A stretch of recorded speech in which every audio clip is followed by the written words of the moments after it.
isso que A melhor maneira de assaltar um banco é administrar. A nacionalização é um embuste. Porque é que alguns destes créditos não são recuperados? Eu não entendo.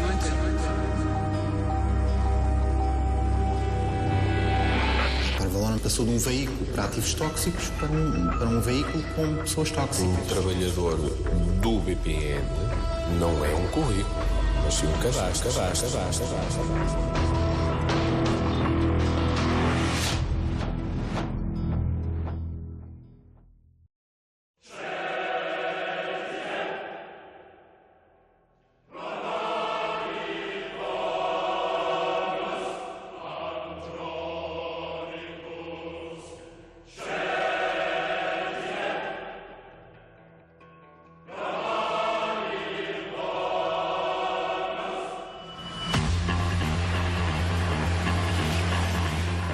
260 km/h de velocidade máxima, 8 segundos do 0 ao 100.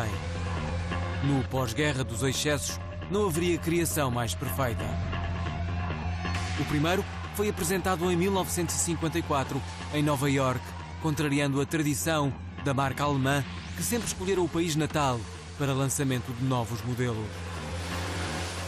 O 300 SL Asas de Gaivota que vos enche o ecrã é carro obrigatório em qualquer coleção de Mercedes. Em setembro de 2013, uma das mais credenciadas leiloeiras do mundo aceitou vender em bloco uma das mais importantes coleções de Mercedes de todos os tempos. Um Asas de Gaivota, igual a este, foi arrematado por 877 mil euros. 100 anos de registro da marca alemã em 74 peças únicas, propriedade de um único homem, ainda por cima português. A única forma realmente de fazer de juntar, no fundo, uma coleção de tantos automóveis em pouco tempo é, de facto, um orçamento grande, não direi ilimitado, mas quase, não é? O homem da fotografia chama-se Ricardo Oliveira. Chegou a ser um importante acionista individual da SLN Valor, empresa do universo SLN BPN. Ricardo Oliveira dava instruções de acomodamento do Mercedes-Benz 380K Sport Roadster de 1933, vendido por 618 mil euros, um valor ligeiramente acima do preço de referência. Dos 74 carros do leilão, 27 chegaram ou ultrapassaram ligeiramente o preço de referência. 39 ficaram abaixo ou muito abaixo. Deu a ideia assim um bocadinho de uma liquidação total, não é? Que de facto nunca é bom para o negócio. Há automóveis que inclusive foram vendidos por 50% abaixo da estimativa mais baixa.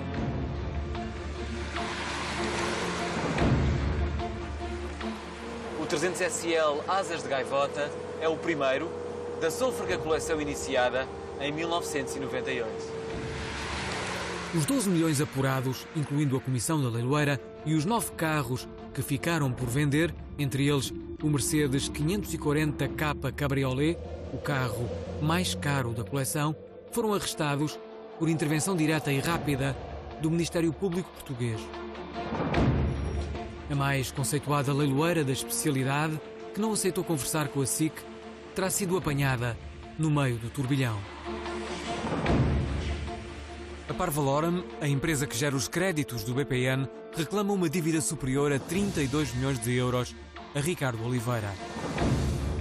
Nós desencadeámos de uma forma bastante rápida e com a colaboração das autoridades policiais o arresto de um conjunto de viaturas antigas e valiosas que estava a preparar-se para ir a leilão em Londres.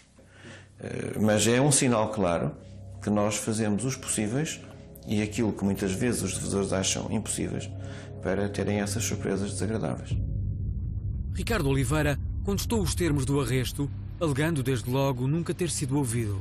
O recurso subiu ao Tribunal da Relação e chegou ao Constitucional. Ricardo Oliveira perdeu em todas as instâncias. O empresário recusou falar com a SIC e deu instruções à sua defesa para economizar nas palavras. O processo que motivou este arresto pôde, todavia, ser consultado. 29 volumes e 8 apensos. António José Duarte, antigo assessor da administração de Oliveira Costa, de Miguel Cadilho e muito próximo da atual administração da Parvaloram, foi acumulando informação. Chegou o tempo de a usar. Tem colaborado com o Ministério Público nas investigações criminais associadas ao BPN. Na Parvaloram, este economista terá dado o tiro de partida para o arresto da coleção de Ricardo Oliveira. A Parvaloram soube que ela ia ser vendida. Tudo isto é detectado na sequência de algo que é desencadeado.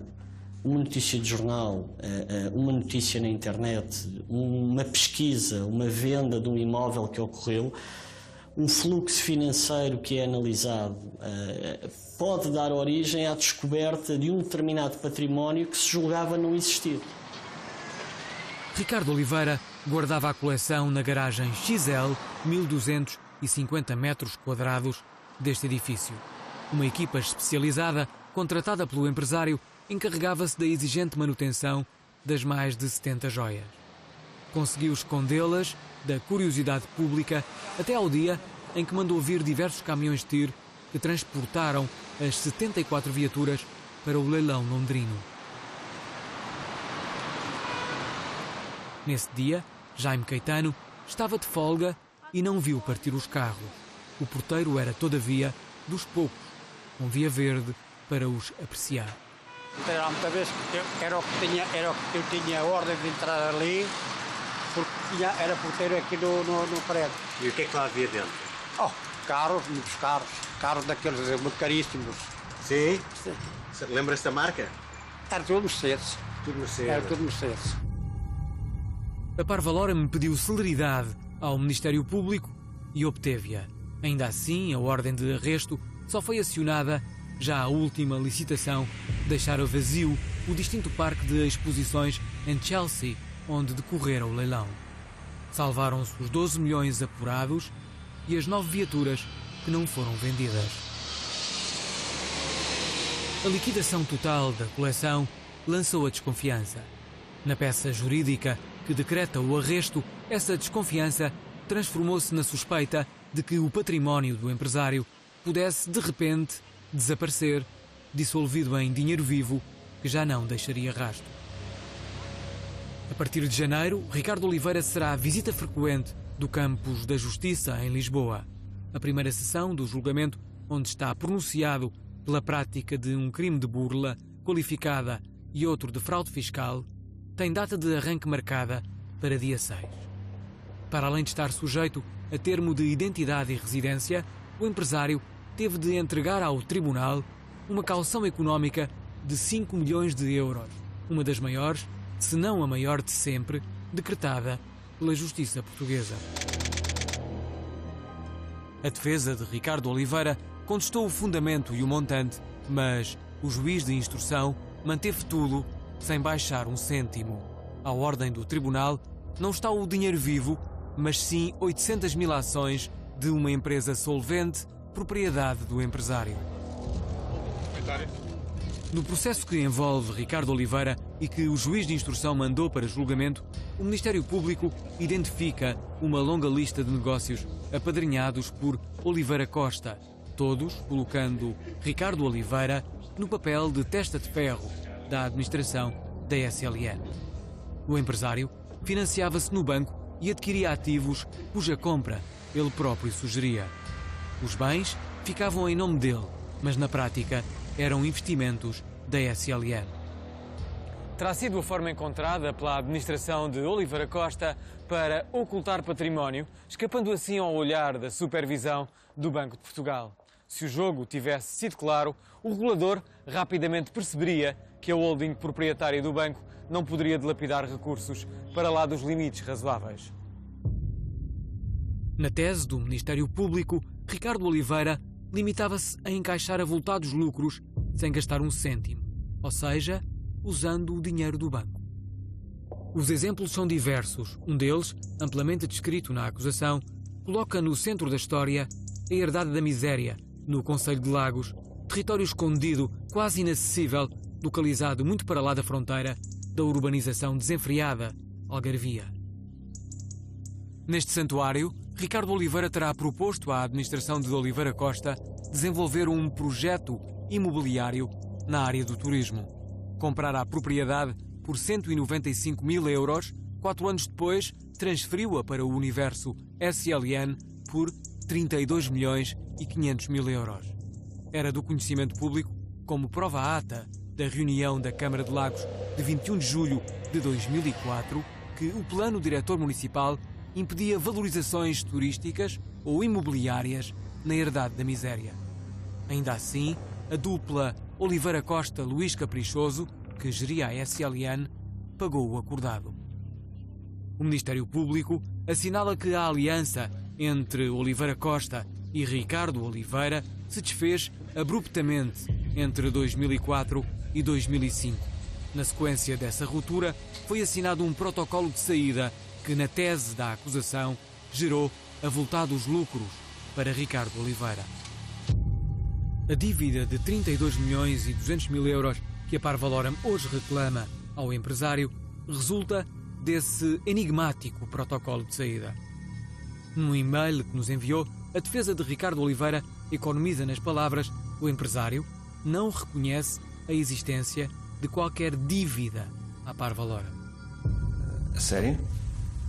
No nosso entender, obviamente que deve, e os nossos advogados têm tido contactos e reuniões e conversações com os representantes do Sr. Ricardo Oliveira, o que também é um pouco insólito para quem nada deve.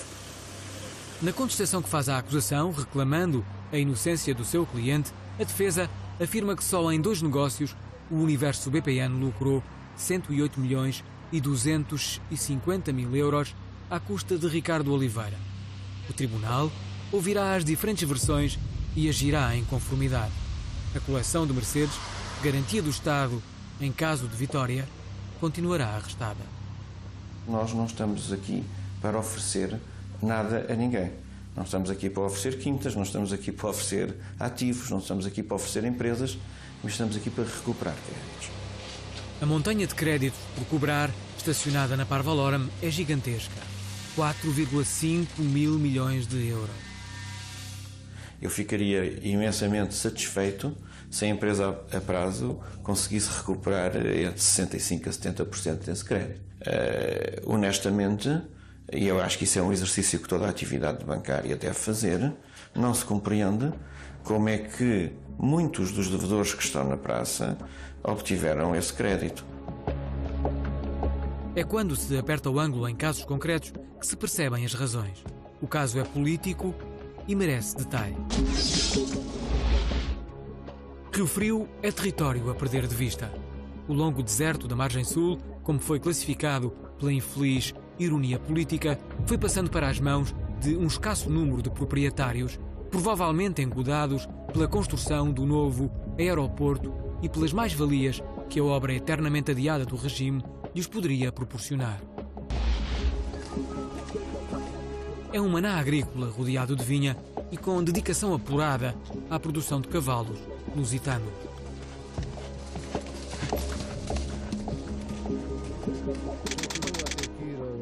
Emílio Catum era sócio maioritário da Pluripar, um conjunto diverso de empresas imobiliárias que foi à banca pedir dinheiro para comprar solo agrícola de Rio Frio. Planos de rentabilização não faltavam. A banca viu na ideia filão e arriscou, soltando o dinheiro fácil. O BPN foi mãos largas. A dívida do Universo Pluripar de Emílio Catum chegou aos 170 milhões de euros. Nos anos 80-90, a geografia natal do empresário explodiu de imobiliário. Nessa época, só as leis da República pareciam travá-lo. A Administração Central, se não quer especulação, tem efetivamente uma coisa a fazer. É rapidamente dar respostas às propostas que para lá seguem. Sou Emílio Catum, desculpe, foi mesmo um senhor.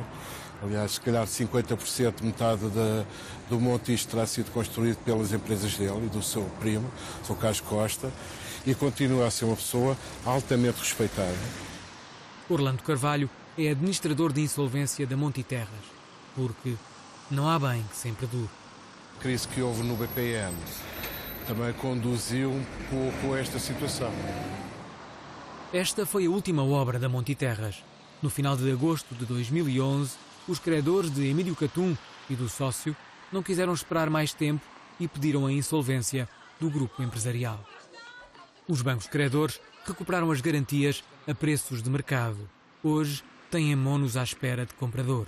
A Parvaloram, como não é um banco, não vende património, só aceita dinheiro ou garantias que o possam gerar.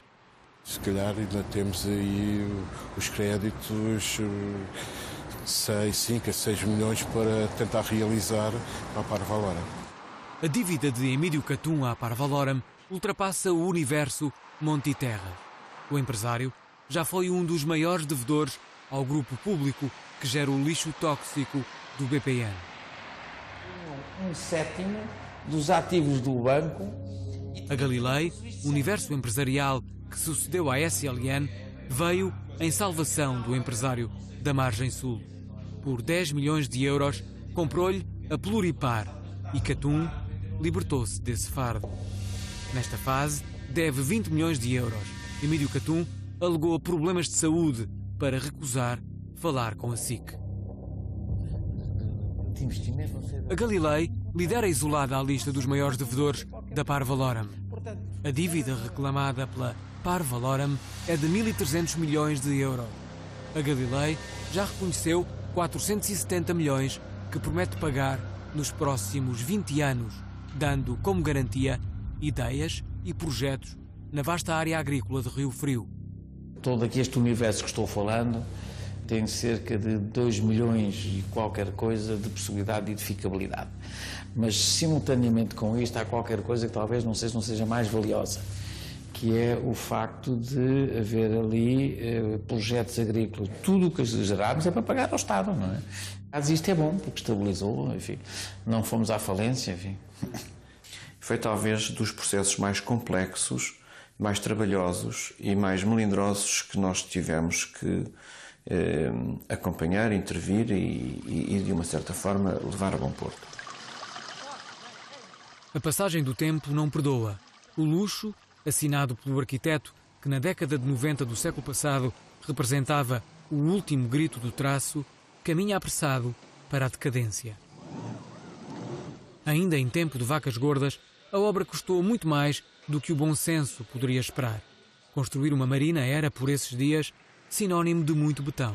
Se a Marina da Albufeira estivesse sozinha, sem o imobiliário, sem os encargos que o imobiliário trouxe atrás, sem este parque de estacionamento que custou 12 milhões de euros e tem rendimento de 15 mil euros por ano, se a Marina estivesse sozinha, era um caso de sucesso. Portanto, esta Marina custou-nos 25 milhões de euros, é muito dinheiro.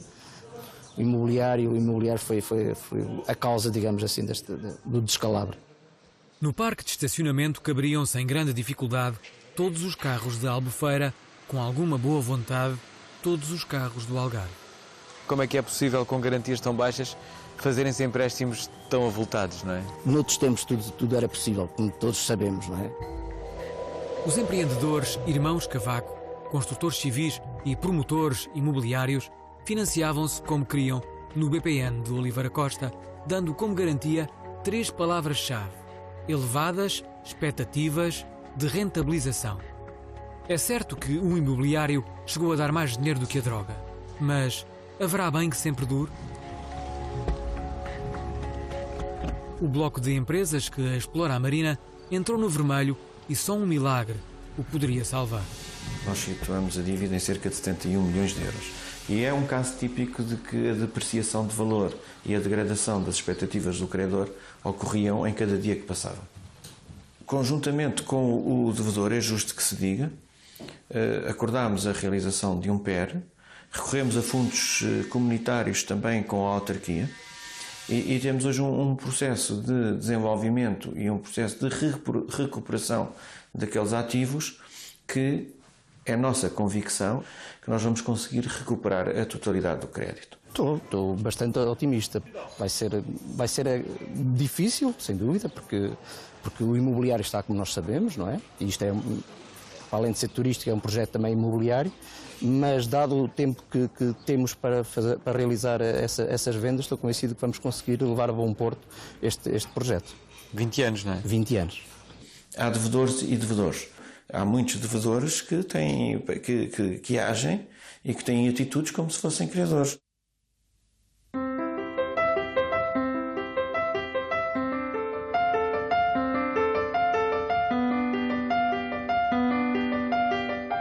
A música é um passatempo que o transmontano Domingos Duarte Lima cultiva. Homem de 5 instrumentos, música, história de arte, advocacia, política e mundo empresarial, dedicar-se-á a todos em igual proporção. Poderia ter ficado na história por ter vencido uma leucemia e pela forma como angariou influências e fundos para combater a doença. Foi uma experiência muito difícil para mim, que me trouxe muito sofrimento, a mim e à minha família, mas que me trouxe talvez uma luz diferente para a minha vida. A história um dia se fará, mas a avalanche de casos associados ao nome de Domingos Duarte Lima atiram-no, por hora, para o lugar sombrio dos homens mistério. No campus da justiça está na reta final o processo crime Homeland, onde o advogado empresário responde à acusação de burla qualificada ao BPN, branqueamento de capitais e abuso de confiança na forma agravada. O processo envolve 6 arguidos. Em causa está um empréstimo de 40 milhões libertado pelo Banco de Oliveira Costa a uma sociedade que prometia gerar proventos num terreno de Oeiras onde podia acontecer tudo. Aconteceu nada. Para lá deste processo, cuja decisão pertencerá à Justiça, Domingos Duarte Lima responde por uma dívida pessoal à Parvalorum de 5,9 milhões de euros. A dívida fora reestruturada depois da nacionalização do BPN, comprometendo-se o devedor ao pagamento de uma prestação mensal de 120 mil euros. Duarte Lima pagou, na hora, até ser detido no âmbito das investigações do caso Homeland, em novembro de 2011. Ficaria em prisão domiciliária com pulseira eletrónica até abril de 2014. Vai sair nesta altura. Doutor Duarte Lima, satisfeito? Voltar a casa? Nós temos que acreditar que vamos receber essa dívida. O problema, porém, não está resolvido. Domingos Duarte Lima não aceitou falar sobre o caso, sentindo-se impedido pelo sigilo bancário, uma vez que as negociações entre as duas partes ainda prosseguem. Quase todos os devedores dizem que querem pagar. A diferença está entre os que pagam e os que não pagam. Agora, neste caso, nós temos um tempo. Nós desejamos que, de facto, consiga vender o património que indicou de forma suficiente e necessária, porque nós não estamos interessados em ir vender o património do Dr. Duarte Lima. Nós estamos interessados em receber o dinheiro que resultar da venda do património do Dr. Duarte Lima. Essa seria, todavia, a solução ideal para Duarte Lima. O advogado selecionou um conjunto de porcelanas chinesas da dinastia Ming que poderia servir para abater a dívida. Estão embaladas em Londres, à guarda de um português negociante de porcelana chinesa. A Justiça vai prosseguindo o seu caminho. Já apreendeu 2 obras da coleção de Duarte Lima. Estavam ambas à venda num leilão da Sotheby's que ocorreu em Londres a 5 de dezembro de 2012. A pintura do Flamengo de Blesse foi arrematada por 361 mil libras, ligeiramente acima do preço mínimo de referência. A segunda de Bruegel, o Jovem, ficou por vender, não tendo atingido a licitação mínima de 2 milhões de libras.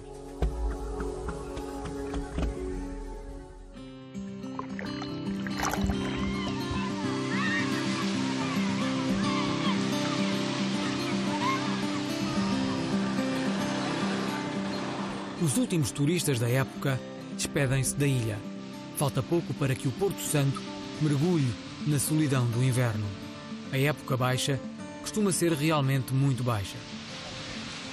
Filipe Menezes de Oliveira conquistou uma das câmaras mais endividadas do país. Queixa-se de barriga cheia porque o antecessor deixou obra. No subsolo da praça, um parque de estacionamento vazio. Na praça, os edifícios da Câmara e do Centro Cultural. 2 símbolos da cultura despesista, rapou o cofre. Estamos vinculados por mais de 14 anos a cumprir um plano de ajustamento financeiro rígido que traz, obviamente, tem levado a que muitas pessoas, muitos particulares, tenham que pagar impostos altos. No lado mais nobre da ilha, no lugar de onde só se vê o mar, há uma língua de terra por desbravar. Os proprietários tinham planos que nunca avançaram e muito dinheiro de impostos municipais que nunca pagaram. Refiro-me aqui claramente a uma situação de uma empresa Calor Real. Estamos a falar de mais de 2.800.000 euros em impostos. A sociedade Calor Real, declarada insolvente, é liderada pelo homem que chegou a ser um dos principais patrões de Oliveira Costa, Joaquim Coimbra, acionista da SLN e antigo vice-presidente do PSD. Nunca respondeu a nenhum telefonema, e-mail ou SMS da SIC com pedido expresso de nos ajudar a compreender porque sucumbiu à operação imobiliária que prometia trazer progresso à ponta da calheta. No mapa das dívidas da Parvaloram, o nome de Joaquim Coimbra surge em mais 2 processos. A dívida total das 3 empresas onde o empresário tem participação rondará os 57 milhões de euros. A maior parcela, todavia, corresponde ao terreno de Porto Santo. Joaquim Coimbra e os sócios foram ao BPN buscar 40 milhões de euros para desenvolverem o projeto e construí-lo peça a peça.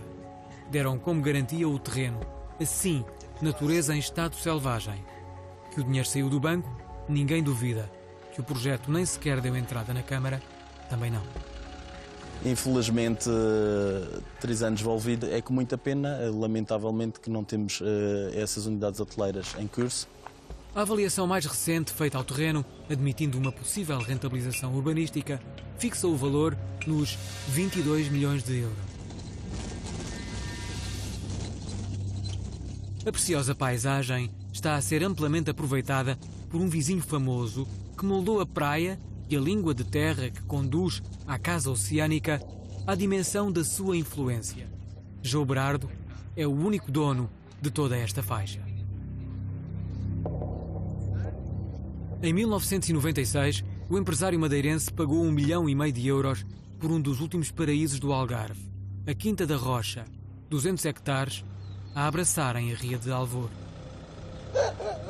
À luz das restrições ambientais legalmente aplicadas a este território, algumas impostas pelo direito europeu, a Quinta da Rocha é exclusivamente para que os olhos se percam na paisagem. Aqui, a natureza tem lugar de culto, os deuses desta história são os sapais.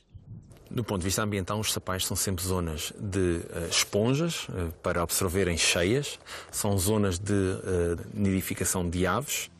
Ainda assim, nestes 200 hectares, o empresário João Berardo conseguiu legalizar 18 edificações a partir de casas de apoio à agricultura, incluindo uma vacaria. Poderia criar um projeto ambientalmente sustentável, jamais atiçar um furacão urbano dos que geram elevadas mais-valias em curtíssimos períodos. E depois houve alguns resultados. Quando comprou a Quinta da Rocha por 15 milhões de euros, Aprígio Santos agiu, ele próprio, como um furacão. Havia planos para vender a propriedade por valores muito superiores, entre 30, 40, 50 milhões de euros. Só pode ter esse valor se destruir tudo o que há. Provavelmente passou-lhe pela cabeça que seria fácil desfazer-se daqueles constrangimentos ambientais sem grande luta. O azar dele foi, de facto, ter feito as coisas muito mal. Portanto, não quis dialogar, destruiu antes de perguntar. O azar de Aprígio Santos foi ter por vizinha a Associação Ambientalista A Rocha. E a lenda de David contra Golias deixou de ser apenas lenda. Aprígio Santos comprou a Quinta da Rocha em 2006. Destruir os sapais ter-se-á tornado uma espécie de obsessão. O que vi foi, de facto, a destruição total de um sapal que estava num excelente estado de conservação, com a queimar a vegetação toda, arrancá-la, a mobilizar o sol total e completamente, por várias vezes. Intensa carga animal. O caso percorreu todas as instâncias judiciais. Aprígio foi condenado. Os sapais serão território sagrado até que regenerem. Aprígio Santos e o advogado que o representa ignoraram os diversos pedidos da SIC para uma entrevista. Construtor, promotor imobiliário e homem do futebol, líder absoluto da Naval 1º de Maio. Estar 112 anos à espera deste momento. E é bom ter acontecido comigo. O empresário deve 600 milhões de euros à banca, incluindo 150 milhões à Parvaloram. Uma parte dos 600 milhões, 120 milhões de euros, foi colocada num fundo de capital de risco que irá gerir ativos imobiliários, propriedade das empresas de Aprígio Santos. A Parvaloram terá uma participação simbólica no fundo. Metade do capital corresponde a ativos colocados por um dos bancos credores, o Montepio. Um dos ativos que o banco decidiu colocar no fundo foi a Quinta da Rocha, que, segundo a SIC apurou, foi avaliado em 17 milhões de euros. 17 milhões no santuário onde o tribunal impediu de vez o crescimento do betão. O Montepio recusou prestar esclarecimentos à SIC. Como outros antigos acionistas da SLN, Aprígio Santos criou um império de empresas na área do imobiliário. Financiava-se, investia e lucrava. Até que a bolha rebentou. A facilidade com que os bancos desbloqueavam verbas pesadas a troco de garantias imaginárias foi a agulha que fez explodir o balão virtual. Mas não se sente aqui sozinho demais? Não, porque eu não tenho ouro. Tenho prata, concertos de relógios, que é agora aquilo que dá, é o forte daqui da casa agora. Em 1956, quando eu vim para cá, quem trabalhava aqui e esteve aqui há bocadinho era o Dr. Mário Soares. Ele tinha escritório aqui neste prédio? No andar direito. Olha, no sítio onde o Fernando Pessoa, no mesmo andar que o Fernando Pessoa tinha uma empresa de consignações e apresentações. À meia dúzia. Muito obrigado. Vítor, 83 anos, assiste impávido à morte do prédio. Olha, o senhor quanto é que paga de renda aqui do espaço? 60,98. E paga a quem? Paga à Riviera. É do Sr. Aprígio Santos, não é? Sr. Aprígio Santos. O empresário Aprígio Santos é dono de todo este bloco. A placa da autarquia avisa que as obras, iniciadas pelo proprietário, carecem de licença para avançar. Desde então, o abandono seguiu a galope. O embargo das obras não impediu que o prédio fosse sucessivamente hipotecado, tornando-se cada vez mais uma garantia virtual. Aprígio pedia, os bancos emprestavam. Por 5 vezes, o velho prédio do relojoeiro Vítor serviu para tudo. Garantiu um empréstimo do BCP superior a 5 milhões de euros à sociedade Aprígios, integrou um segundo de 94 milhões, igualmente do BCP, à Riviera, outra empresa de Aprígio Santos, e voltou a garantir um terceiro de 39 milhões do BPN, desta vez à sociedade Grado, na mesma morada de todas as outras e do mesmo proprietário. Junta-se à coleção uma penhora e uma hipoteca da autoridade tributária. Mas ele nunca lhe fez nenhuma proposta? Fez. Eles queriam-me oferecer outra casa e eu não aceitei. E então aparece-me aqui um engenheiro e um doutor, a mando do Aprígio. Passados uns dias vem aqui a polícia, o subchefe e dois guardas. O senhor tem alvará? Não contente, aparecem-me os bombeiros. Aparecem-me os bombeiros e perguntam: o senhor tem extintor? Olha, está ali. Mas está em ordem? Está. Então o senhor tem um extintor? Só. Então se aquele se avaria, chama os senhores.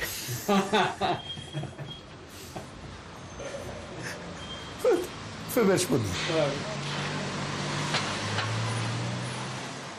O prédio, hipotecado até às fundações, foi avaliado pelo principal banco credor em 3,5 milhões de euros.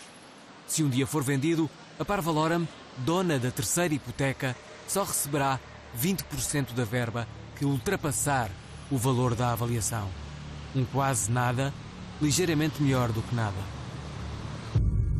No final deste ano, a Parvaloram terá recuperado o equivalente a 815 milhões de euros. numa carteira de dívidas superior a 4 mil milhões. Cada cêntimo cobrado seguirá, todavia, para os cofres da Caixa Geral de Depósitos. O país não terá direito a nada. Após a nacionalização do BPN e de quantificado o buraco, manter o banco a funcionar e limpá-lo para ser vendido custou 4 mil milhões de euros. Dinheiro injetado pela Caixa Geral de Depósitos. Essa dívida foi assumida pela Parvaloram, que a amortiza anualmente e com juros. Se os devedores do BPN, muitos deles carrascos do banco, não pagassem, o buraco ultrapassaria os 8 mil milhões de euros. A recuperação prossegue em marcha lenta. Rápida foi a saída do dinheiro, quando o banco decidiu distribuí-lo em massa para pagar projetos virtuais. É esta a história do BPN. O problema da história, sobretudo quando má, é que teima em repetir-se.